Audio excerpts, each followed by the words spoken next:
then they said, how do we know that our founder is the Messiah? Because it says this in the passage. It says this in the passage. Anybody who reads Hebrew knows that's not what the passage means. But they took a word and they twisted it and bent it. One of the great problems of Christianity was, it seems, that the founder of Christianity was born and the father wasn't around. And some people say that he was a bastard. Now, again, I'm not going to get involved in that. But it seems there was no father there was a problem. So some said, he's a bastard. And some said, no, that God was the father. Okay, this is the incredible inventions. God is the father. Okay, now where does it say in the Bible that God is the father? You can't just make up a religion like that. You have to be nuts to say that God fathered a son with a woman. So you have to be nuts to say that. Oh, we're not nuts. It says that in the Bible. Where does it say in the Bible? Well, it says in this passage that there's going to be an Alma, there's going to be a virgin, and she's going to have a baby. Where does it say she's a virgin? Don't you see it says the word Alma? My dear friend, Alma doesn't mean a virgin. Alma is used in the Bible in the sense of man who's having relations with a woman. But they didn't know that. They were ignorant. So these ignorant people came and took a word Alma, which does not mean virgin. As Solomon says, Geder ba'alma, he speaks the way of a man with a woman. That means they're married. And he says he's so amazed by love. And he's not talking about a virgin. And Alma means a virgin. And that proves that this passage is talking about a virgin who would have a baby. And how can a virgin have a baby? Because God was the father.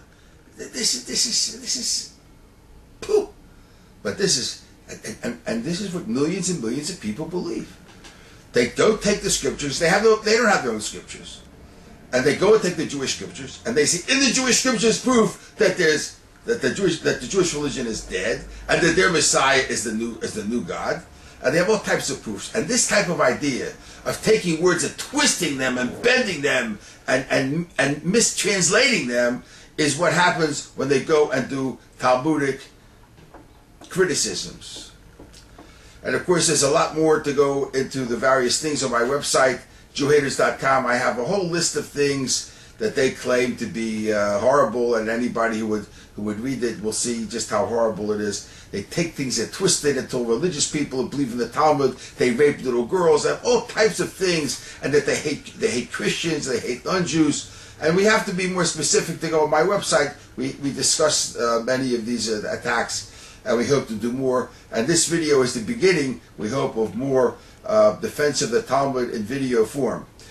This is Rabbi Dovid Eidensohn. Our website is secretscale.com to find my book there about human relations and marriage, Secret of the Scale.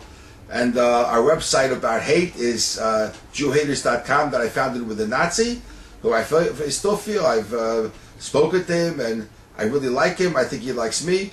And he has changed his perspective of the kind of Judaism I have, although he's very angry, perhaps at Jewish liberals, whatever. But at any rate, this is Rabbi Dovid Eidensohn, hoping that you will look into the issue and do some studying on it and see about the horrendous lies being perpetrated against the Jewish people. And remember, God is coming very soon, and he's going to ask you why you called him a liar.